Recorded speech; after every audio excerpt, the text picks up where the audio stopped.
సేవకుడు పంపబడాలి, దేవుని చేత పంపబడాలి, లేక మనమైనా పిలిపించుకొనవలెను.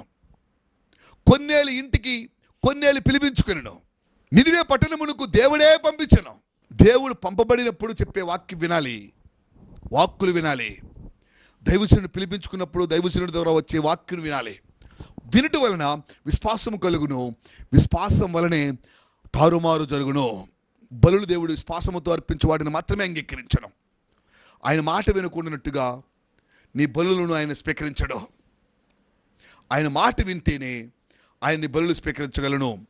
బలులు అర్పించుట కంటే ఆయన మాట వినుట శ్రేష్టము అని బైబిల్లో ఇజ్రాయేలుకు బోధింపబడింది సాముయేలు ద్వారా. ఆయన మాట విని తారుమారుగా మన జీవితాన్ని మార్చగలిగిన శక్తి ఉన్నదే దేవునికి విశ్వసిద్దాం. అదే పంపబడిన యోనా వలన నినివే పట్టణంలో వారి యొక్క జీవితాలు తారుమారాయి. కఠినమైన శిక్షకు గురి కాకుండా